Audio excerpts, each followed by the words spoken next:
simple fact that we know the chunk part of government resources goes into procurement.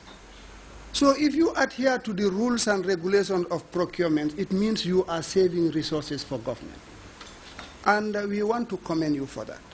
Despite the institution's achievements made in the year under review, the committee, in conjunction with the external auditors, emphasized that Gilmer has several issues that needs addressing. To my understanding from what you've just said, it seems that council are still charging license from requesting payment from butchers. So I want you to clarify, is it based the butchers that are in their market are paying their daily market contents fees or rentage to councils, or they are paying separate levy different from their normal taxes? The resources come from, then we are creating an environmental hazard. Because council doesn't have much resources, you know. So therefore, I think it is important that the council must collect these things so that they can live up to their mandate. Nominated member Honorable Sidi Njai commended the agency for their wonderful performance, but was quick to inquire about the resources Gilmer has in meeting the demands of the rural farming community. I don't know how many human resources the livestock marketing agency have on the ground to work with farmers, particularly at the village level, to take into account of the diseases that normally, particularly during the rainy season. Last year, some parts of Central River region, north, most of sheep and goats were, of course, encountered with serious diseases, I mean the ruminants, and most of us lost a huge number of ruminants, including myself. I think only one of my goat and sheep survived last rainy season. I think the livestock marketing agency should double up that effort, and to, as far as their responsibility, to work and to ensure that their personnel are not even possible to be only in every hamlet, but also to be in major villages and districts, also to be equipped with the necessary medicament in the event that such thing occurred, and also for them to respond quickly and adequately. As disclosed by the directors, Gilmer's activities during the year under review and the previous years were faced with difficulties like a small budget and narrow resources compared to its mandate. This, they say, makes it impossible for the institution to carry out most of its functions. In this light, deputies asked questions on what is being done to address such constraints, while the subject matter specialist gave his impressions. It's outside their mandate based on what is out here. B, it is very tempting to get all your monies locked up in livestock purchases and not recover.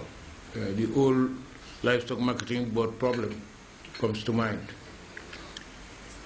3, it would be improper to be facilitator, regulator, and trader in one.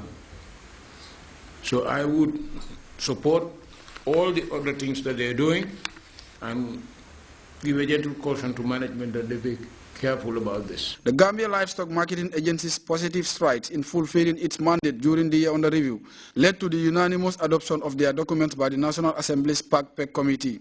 Their impressive performance of 99% was well adored. However, maintaining this achievement should be highly considered.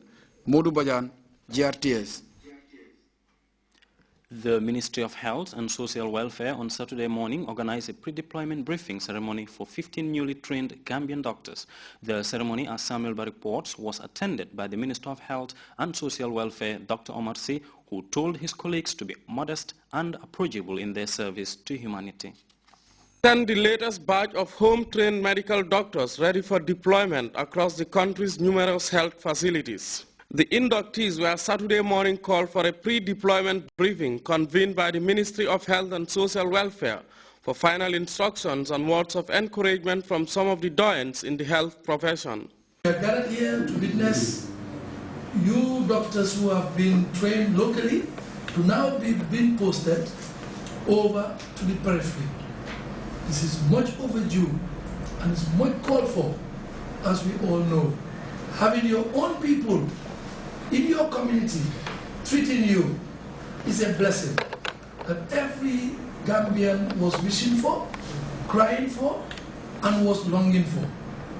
You know, throughout the history of the country, I will comfortably say that we've been having, you know, professional expertise from outside the country who are manning our health facilities. Health experts say that the development is part of government and the ministry's vision of ensuring that health service providers are continuously trained and posted across the country. Universal coverage to healthcare service delivery cannot be realized when we have all the doctors waiting in Edward Francis Small Teaching Hospital, and then our majority of Gambians from hard to reach areas have to hustle to come over to achieve these goals. And that is not fair. And this is why we collectively think that we have to put this to an end. And this is the rationale behind this. The briefing entails a general induction on the principles of working within the public service and some of the overall expectations of the communities the medical graduates will be working with. A doctor should be modest. That's when, because a doctor should be approachable. Patients are vulnerable individuals. They have problems and they need comfort. They need to be comforted. Someone should be there for them. Now, if the doctor is seen to be too high for the patient to approach, what type of doctor is that? A doctor should be, in fact, on the floor for patients to come, people, the relatives to come. The work is stressful, we all know, but under the stress, you know, the person who is able to comport himself when he is stressed is a better person, and we should emulate that. The Director of Health Services, Dr. Momodu Lamin Wage, a home-trained medical expert, assured his colleagues of the ministry's continuous support irrespective of location. Colleague doctors, senior management team under the able leadership of Honorable Minister of Health and Social Welfare is working hard to ensure that your welfare is adequately addressed to ensure your sustainability and retention. Mr. Chairman, I have no doubt that these doctors will be among the happiest health workers while on postings. This time we are revitalizing our primary health care. We are repositioning where we put our nurses. I've just asked the CMO that some of the hard-to-reach areas must have an ambulance immediately and the community health nurse for ease of referral. So the president wants healthcare to be taken to doorstep of Gambia, and I think this is the step in the right direction. For the newly trained doctors, it's a moment of mixed feelings as they await anxiously to give back to society. Gambian people, we owe a lot to the Gambian people, and we will solely give it out freely. And I just want to commend them for taking up this opportunity and accepting to go beyond the hardship to take up this posting. How ready are you for the task ahead?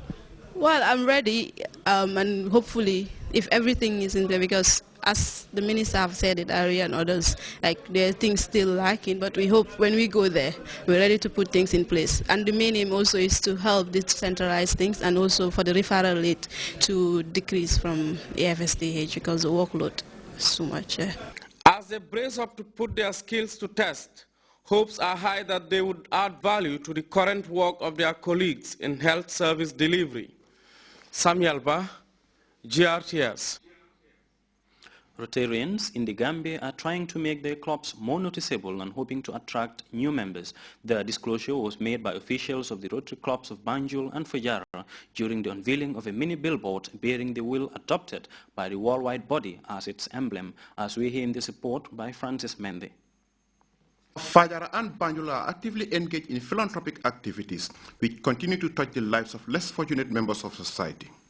But despite the huge sums of money the movement commits to charity, the need to make it more visible, it seems, sort of escaped the membership.